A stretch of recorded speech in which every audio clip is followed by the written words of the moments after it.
The story begins with a group of young boys and girls heading to a lake. Matt is leading the group since he visited the lake as a child, but soon, the girls begin to suspect that he may have lost his way. By evening, everyone agrees to stay put and continue their journey the next day. With some effort, they quickly set up 3 tents, one for each couple, and finally relax, as this trip was meant to be a break after their final exams. Later that night, everyone gathers around a campfire and chats. Jesse shares that he's studying cardiology, while his girlfriend Gina dreams of becoming a pediatrician. Matt and Brian are also medical students, just like Alice, who has decided to specialize in infectious diseases.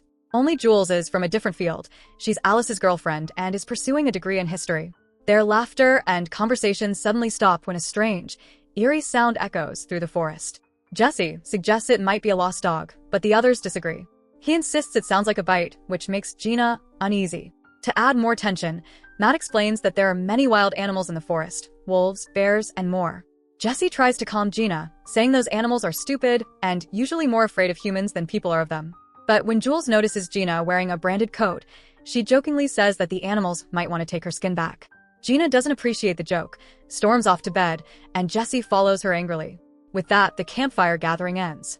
Back in the tent, Jules asks Alice about her friendship with Brian. Alice explains that they're very close but never in a relationship. Then the sensitive topic of coming out comes up.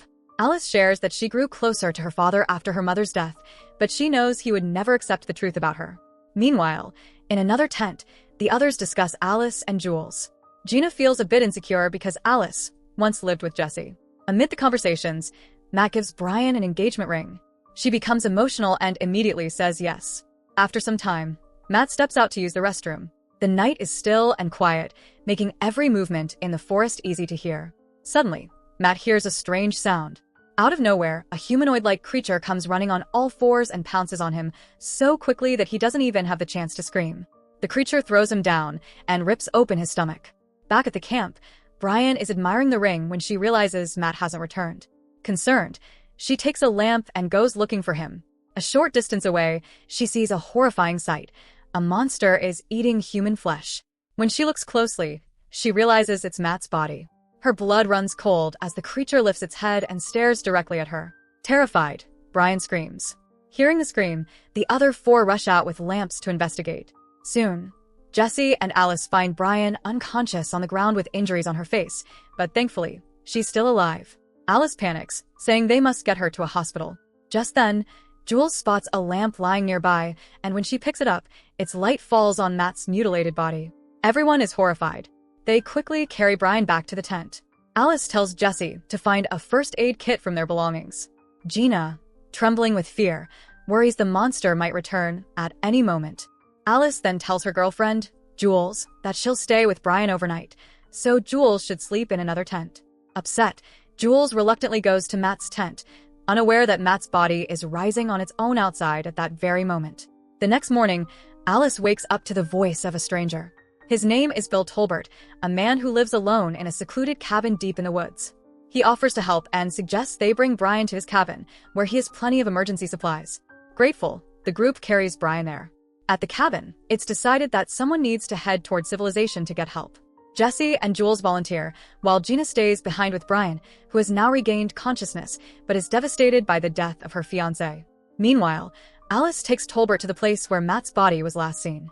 But when they arrive, the body is gone. Only a large bloodstain remains. When they return to the cabin, Gina is standing outside on the porch, her face pale with fear. She urges Alice to come inside quickly.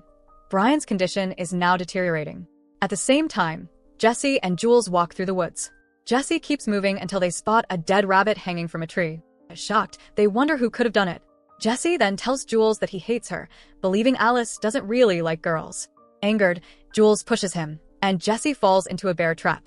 Jules panics and tries to save him, but no matter how hard they try, the trap won't open, and each attempt only makes Jesse scream in pain. Exhausted, Jesse tells her to call someone. Terrified, Jules runs away. Meanwhile, Alice takes care of Brian, who keeps repeating that she's scared and feels like she's dying. Alice reassures her everything will be fine, but when she combs her hair, a clump of it comes off in her hand, and she hides her fear. Soon, Tolbert tells the group the sun is about to set. Jesse and Jules should have returned by now. Later, when Alice and Jean discuss Brian, Tolbert whispers that the girl is going to die. When Alice asks him to repeat, he denies saying anything. After he leaves, Alice tells Jean she doesn't trust him, and they agree to take turns staying awake. By now it's dark. Jessie is still trapped in the woods. Jules, lost and afraid, shines her flashlight into the bushes. Suddenly, she hears terrifying noises getting closer. She hides behind a tree and peeks out, spotting the same creature that attacked Matt and Brian, crouched on the ground just a short distance away. The creature senses her presence, creeping closer and sniffing the air like it's hunting prey. Back at the cabin, Alice wakes to the sound of footsteps. She grabs a gun and walks quietly into the room, only to find Tolbert standing beside Brian with a syringe. He claims it's just antibiotics, but Alice doesn't believe him and orders him to step away.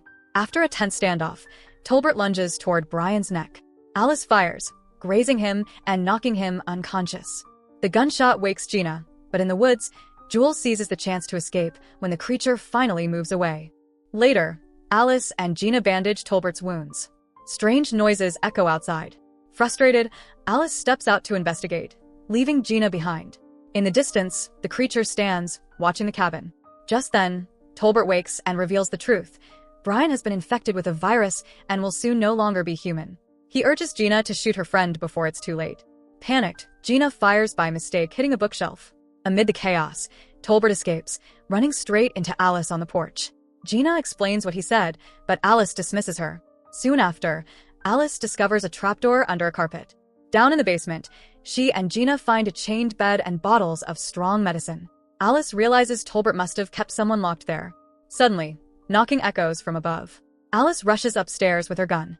It's Jules, crying and shaken. She embraces them and explains what happened to Jessie. Meanwhile, Jessie, still in the woods, writhes in pain as the creature approaches. When it draws close, Jessie realizes it's Matt, but Matt is no longer human. He growls, attacks, and tears Jessie apart. The next morning, Alice and Jules search for him. They find Jessie alive, but barely. Using tools stolen from Tolbert's cabin, they force open the trap and carry him back. But when Gina sees him, she recoils in terror. Alice explains that it's a virus spread by bites, and both Jessie and Brian need urgent hospital care. Since it's nearly nightfall, they agree to leave the next morning and take turns keeping watch. But Jules falls asleep during her shift. Suddenly, Tolbert appears, gun in hand, aiming at Alice. He claims he only wanted to protect his son, and would do anything. Jules sneaks into the kitchen, grabbing a knife. At the same time, Gina wakes to find one of Jessie's teeth beside her. Hearing strange noises, she sees a dark shadow pounce on her. She screams, and chaos erupts. Alice and Jules fight Tolbert, managing to knock the rifle away. Downstairs, Jessie fully transforms and bites Gina. Tolbert warns that the virus is called the wild virus. He reveals the creature they saw was his son, Bun, whom he kept locked in the basement until he escaped. The disease has no cure. Infected victims sleep during the day and hunt at night. Horrified, Alice locks Tolbert in the basement. But Brian's transformation begins. Desperate, Jules starts believing Tolbert's words. Against Alice's hopes, they tie Brian down with Tolbert's help. In the struggle, Gina gets scratched. Alice sends Jules upstairs, but while she's gone, Tolbert tricks her and injects her with a syringe. Suddenly, the creatures attack the cabin. Jessie sneaks inside, but Alice shoots him in the head. As the fight continues, Tolbert escapes and locks all the girls in the basement. However, he doesn't last long. His own son, Bun, turns on him. When Alice wakes, she finds Gina fully transformed and attacking Jules. She grabs a bat and smashes Gina's skull. Jules regains consciousness, shaken, and warns that Bun is still around. Moments later, Brian wakes screaming, forcing Alice to sedate him again. Upstairs, Bun scratches at the floor like a starving beast. Alice tells Jules they must run, no matter what happens. Soon, Bun crashes into the basement. Alice distracts him, giving Jules time to escape.